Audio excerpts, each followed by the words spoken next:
Lalu bagaimana sesungguhnya ketika seseorang itu rajin berpuasa, ketika seseorang itu rajin sholat, dan ketika seseorang itu rajin mengaji, berinfak dan bersedekah, tetapi ekonomi yang mengatur kehidupan rumah tangganya berbasis riba, bagaimana sesungguhnya ini?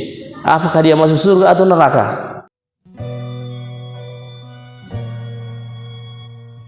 Tapi perlu kita pahami bersama bahwa di awal-awal Al-Quran yang telah diperkenalkan oleh Rasulullah SAW kepada masyarakat Arab Jahiliyah, mereka banyak menolaknya. Orang-orang kafir menyerukan, wa qala alladzina kafaru la tasma'u hadzal Qur'an. Orang-orang kafir mereka menyerukan bahwa janganlah kalian mendengarkan Al-Quran. Wal gaula allakum takliyun, dan mereka juga senantiasa melakukan cara tipu daya agar Al-Quran ini tidak tersampaikan kepada masyarakat. Itulah sejarah awal Al-Quran sejak pertama diserukan oleh Rasulullah sallallahu alaihi wasallam. Tapi ternyata Allah Subhanahu wa taala memberikan berita gembira. Inna hadzal Qur'an, sesungguhnya Al-Quran ini yahdi lillati huwa akmal, bahwa Al-Quran ini diberikan kepada kita, kepada kaum, untuk dijadikan sebagai sumber kekuatan. Wa yubashshiral mu'minina alladzina ya'maluna shalihat anna lahum ajran kabira. Dan Al-Quran ini diberikan kepada orang-orang yang beriman dan beramal soleh, berita gembira kepadanya, yakni anna lahum ajran kabira, kepadanya diberikan berita gembira bahwa orang-orang bersama dengan Al-Quran itu pahalanya yang sangat besar. Dengan berita gembira ini, para sahabat Rasulullah sallallahu alaihi wasallam dengan semangat begitu memperjuangkan Al-Quran, dan mereka rela mati demi Al-Quran. Sehingga di antara sahabat ini jauh-jauh hari mereka menghafal Al-Quran, mereka memahami isi Al-Quran, mereka mengamalkan isi Al-Quran, dan mereka menyebarkan isi Al-Quran dalam bentuk dakwah Islam. Hari ini pun kaum muslimin, khususnya di masjid kita ini, di hari-hari terakhir kita bersama dengan Al-Quran. Karena kenapa? Kita merasa mulia bersama Al-Quran. Tapi tahukah kita bersama hadirin Allah Subhanahu wa taala bahwa menjadi sunnatullah sejak dulu sampai sekarang juga ada orang yang menolak atau melakukan propaganda terhadap isi Al-Quran.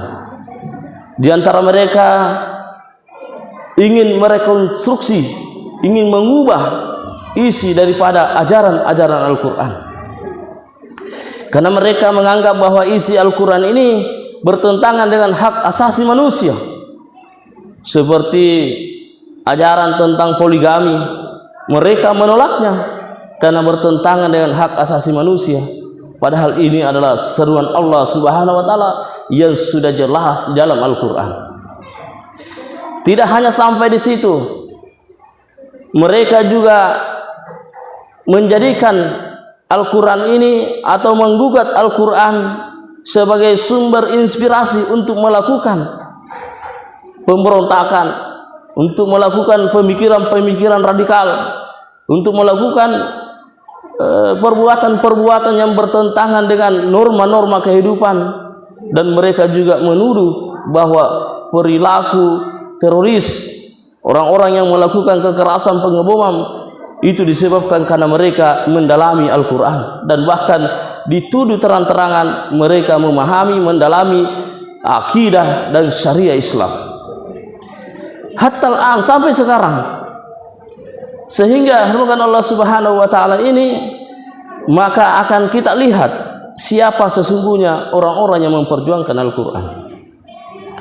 Firman Allah Subhanahu wa taala, sesungguhnya Al-Quran ini yang telah diturunkan oleh Allah Subhanahu wa Ta'ala menjadi sebuah kenyataan dan menjadi sebuah gambaran kepada kita bahwa Al-Quran ini diturunkan oleh Allah Subhanahu wa Ta'ala sebagai sebuah pandangan tata cara hidup yang mengatur manusia dalam seluruh aspek-aspek dimensi kehidupan. Sehingga Allah Subhanahu wa Ta'ala mengatakan, wa nazzalna 'alaika dzikra tibyanan likulli syai', bahwa tidaklah Allah menurunkan Al-Quran ini sebagai penjelas atas segala sesuatu. Sehingga sesungguhnya Al-Quran sebagai pengewajan tahan terhadap ajaran Islam dan Al-Quran sebagai dasar-dasar Islam, maka sesungguhnya agama Islam ini adalah agama yang paripurna. Kesempurnaan ajaran Islam tidak hanya membahas masalah urusan-urusan ukhrawi, perkara-perkara ibadah, tidak hanya membahas masalah-masalah pribadi, tetapi Islam juga atau Al-Quran juga memberikan gambaran terkait dengan pengaturan antara satu manusia dengan manusia yang lain dalam bentuk muamalah, yang di dalamnya nanti kita diatur dalam aspek pendidikan, politik, hukum, sosial, budaya dan sebagainya. Islam hadir di situ sebagai solusi terhadap permasalahan yang dihadapi oleh umat manusia. Oleh karena itu, bagaimana sikap kita terhadap Al-Quran ini? Karena kenapa? Kalau kita melihat sejarah pemikiran, di mana orang-orang Yunani menjadikan kitab sucinya sebagai sebuah pemahaman dan pemikiran hanya sebatas ibadah ritual saja. Mereka memandang bahwa agama itu hanya di tempat-tempat ibadah. Tetapi setelah keluar dari rumah ibadah, maka agama itu tidak lagi mengatur aspek-aspek kehidupan mereka. Sehingga di sinilah terjadi yang namanya sekularisme, pemisahan antara agama dan kehidupan. Juga begitu, serangan ini juga masuk ke dalam dunia Islam. Umat Islam digiring untuk memahami Islam hanya sekedar agama spiritual. Dan ketika umat Islam menyuarakan agar bangsa dan negara ini diatur berdasarkan aturan Allah Subhanahu wa Ta'ala, mereka menolaknya karena pemikirannya sudah sekuler. Mereka memandang bahwa agama itu hanya di sudut-sudut masjid. Al-Quran ini memberikan gambaran kepada kita, syahrul Ramadan allazi unzila fihil Quran hudan linnasi wa bayyinatin minal huda wal furqan, bahwa Al-Quran ini diturunkan pada bulan suci Ramadan. Untuk apa Al-Quran itu diturunkan? Huda, petunjuk. Oleh para ulama menjelaskan apa yang dimaksud dengan huda. Huda itu adalah jalan lurus yang diturunkan oleh Allah Subhanahu wa Ta'ala kepada manusia untuk berada di atasnya agar manusia itu selamat. Jadi Al-Quran ini adalah jalan lurus. Wa bayyinat, dan jalan lurus ini Al-Quran ini menjelaskan segala hal yang berkaitan dengan hudud, hukum-hukum terkait dengan halal dan haram.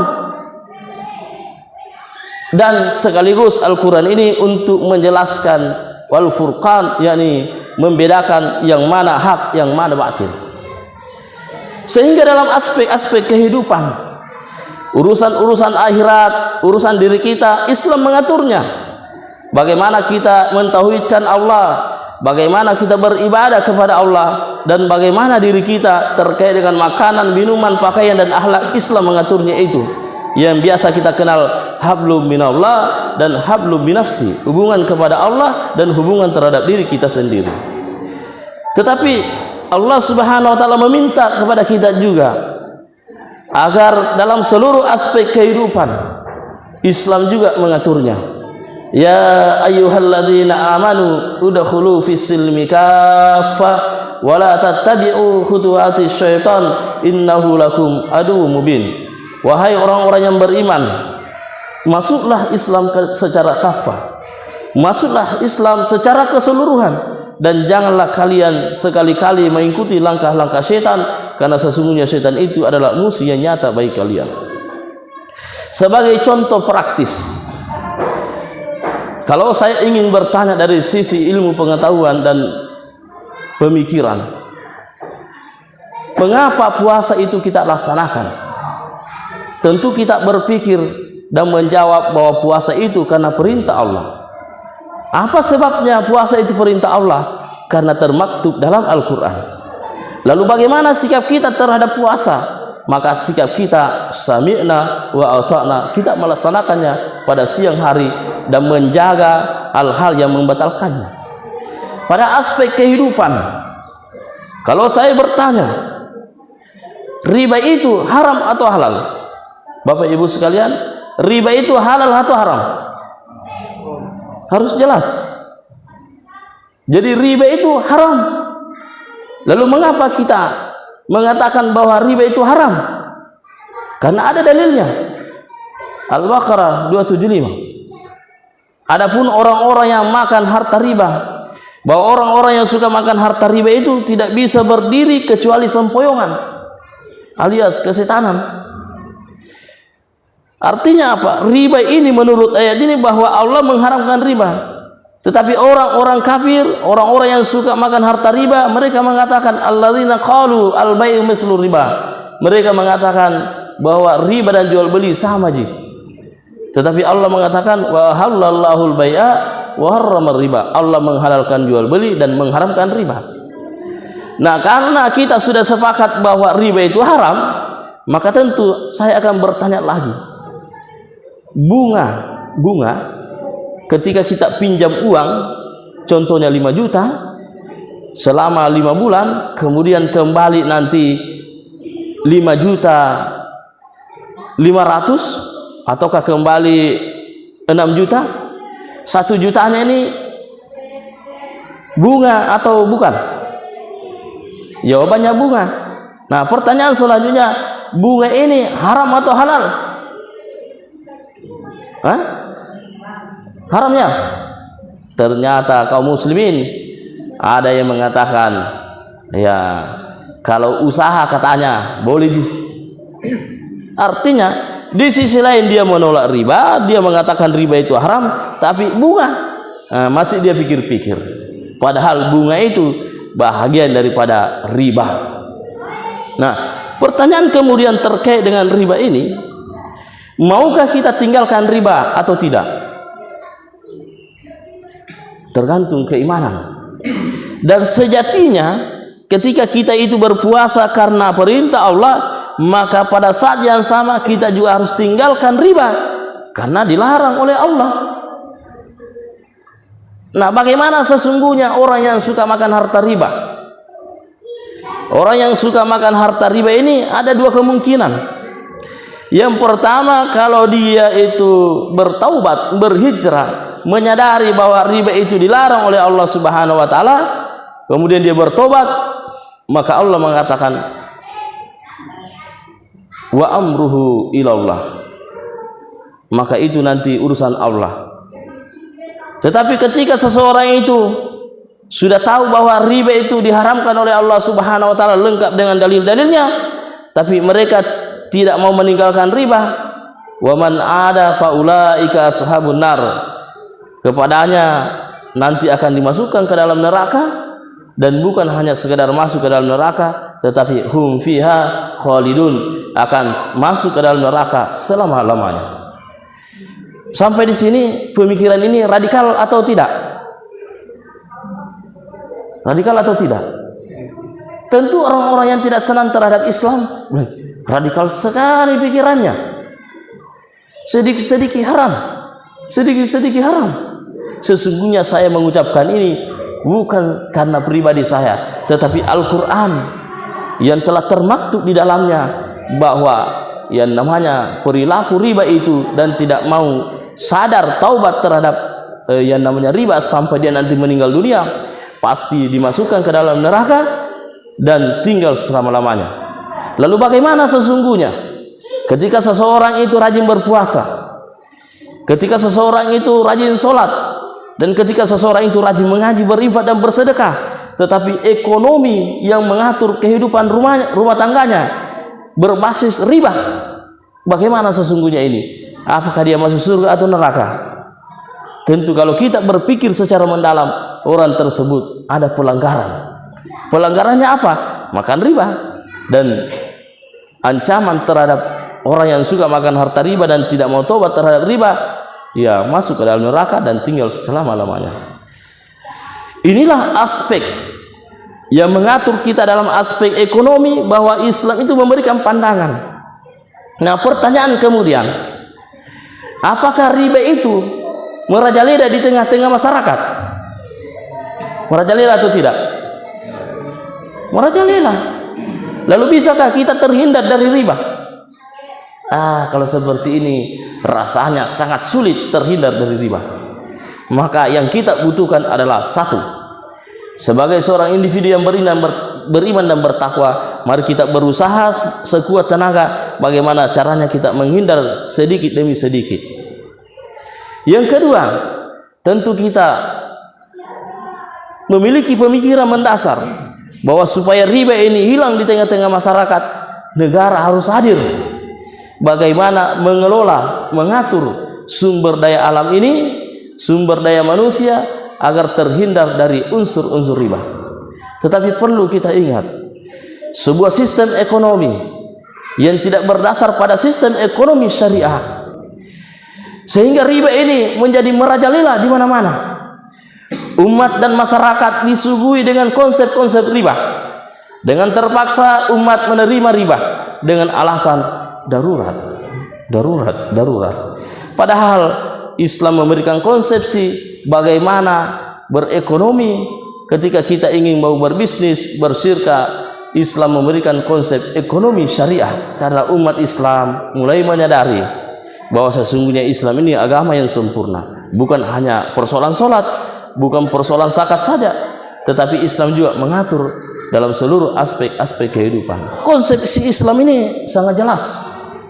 Nah, oleh karena itu Allah Subhanahu wa taala tentu di akhir bulan Ramadan dan di tahun ini kita menginginkan agar Al-Qur'an ini menjadi rahmat.